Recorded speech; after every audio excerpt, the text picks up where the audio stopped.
દોસ્તો, એક સમયના વિશ્વના સૌથી ધનિક વ્યક્તિ અનિલ અંબાણીનું નામ તો તમે સાંભળ્યું જ હશે. પરંતુ શું તમને ખબર છે, અનિલ અંબાણીના લગ્ન એક બોલિવૂડ એક્ટ્રેસ સાથે થયા છે.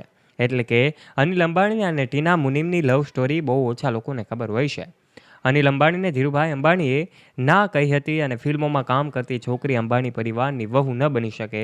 છતાં કેવી રીતે અનિલ અંબાણી અને આ ટીના મુનીમ છે બંનેની લવ સ્ટોરી રસપ્રદ બની અને પછી એમના લગ્ન થયા. આ તમામ બાબતે આજના વિડીયોમાં અમે તમને વાત કરીશું. આખરે આજે તો અનિલ અંબાણીને 2 દીકરાઓ પણ છે, છતાં પણ આજે એમની લગ્ન સ્ટોરી જે છે, એમની લવ સ્ટોરી છે, આજે લાઇમલાઇટની નજીક રહે છે. ત્યારે અંબાણી પરિવાર સાથે જોડાયેલી અપડેટેડ માહિતી જાણી લઈએ તે પહેલાં આપ અમારી યુટ્યુબ ચેનલ ઉપર પહેલીવાર આવ્યા છો અને હજુ સુધી આપે અમારી ચેનલને સબસ્ક્રાઈબ નથી કરી તો વહાલા દોસ્તો, આજે જ નીચે રહેલું બેલ આઇકન દબાવીને સબસ્ક્રાઈબ કરી લેજો અમારી યુટ્યુબ ચેનલને. વાત કરી દઈએ અનિલ અને ટીના, એ પણ બંને કે કહેવામાં આવે તો ખોટું નહીં હોય કે બંનેની લવ સ્ટોરીની શરૂઆત એક ફિલ્મી સ્ટાઇલથી થઈ હતી. પહેલી નજરે ટીના મુનીમ નહીં પણ એનો સાડી અનિલ અંબાણીને એની સાડી ગમી જાય છે. ટીના મુનીમને પહેલીવાર કોઈક લગ્ન સમારોહમાં એ જોવે છે. એ જાણતા હતા કે ટીના એક અભિનેત્રી છે. ટીનાને પહેલી નજરે જોયા પછી એને પહેલી નજરમાં જ પ્રેમની લાગણી ન હતી. હા, ટીનાની બ્લેક સાડીએ તેને ચોક્કસ પ્રભાવિત કર્યા હતા. તે ફંક્શનમાં ટીના એકલી જ હતી જે બ્લેક સાડી પહેરીને આવી હતી. ટીના અંબાણી કે જે સાડીમાં અલગ જ અને ખૂબ સુંદર દેખાઈ હતી.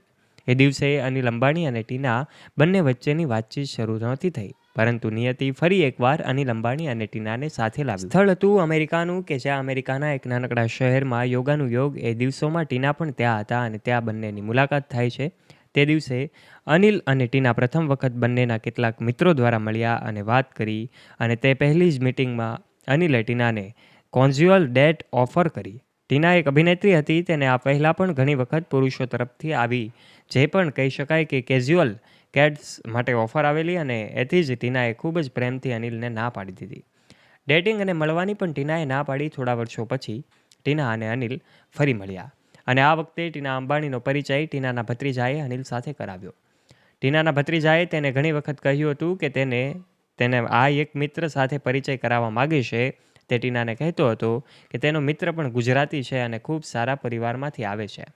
ટીનાની કારકિર્દી તે દિવસોમાં સારી ચાલી ન હોવાથી તેણે શરૂઆતમાં એના ભત્રીજાના ગુજરાતી મિત્રને મળવાની ના પાડી. અંતે ટીના અને અનિલ મળ્યા તો ખરા. જ્યારે ભત્રીજાએ વારંવાર એના મિત્રને મળવાનું કહ્યું ત્યારે ટીના રાજી થઈ ગઈ.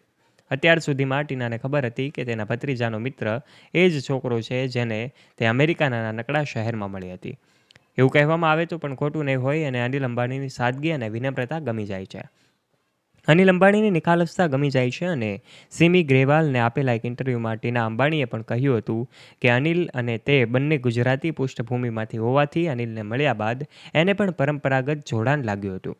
એને અનિલની નિખાલસતા ગમતાની સાથે જ બંને એકબીજાના સંપર્કમાં આવ્યા અને આ ટીના અંબાણી જે ફિલ્મી દુનિયાથી હતા છતાં પણ બંને વચ્ચેની વાતચીત શરૂ થઈ. ફિલ્મોમાં કામ કરતી છોકરી આ ઘરની વહુ નહીં બને એવું પણ વચ્ચે એમના પરિવારમાંથી વાત આવી, પરંતુ છેવટે પરિવારને અનિલ અંબાણી છે મનાવે છે. અનિલ અંબાણીએ કહ્યું કે ફિલ્મોમાં કામ કરતી છોકરી આ ઘરની વહુ નહીં બને એટલે અનિલે તેના માતા પિતાને સમજાવવા ઘણા પ્રયત્નો કર્યા પણ રાજી ન થયા.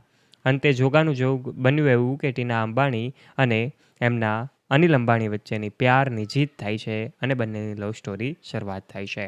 દોસ્તો, આપ આ વિશે શું કહેવા માગો છો? નીચે નાનકડી કમેન્ટ કરજો. વિડીયો પસંદ આવ્યો હોય તો લાઇક અને શેર કરજો અને આવા જ વિડીયોઝ માટે નીચે રહેલું બેલ આઇકન દબાવી સબસ્ક્રાઈબ કરજો અમારી યુટ્યુબ ચેનલને. ધન્યવાદ.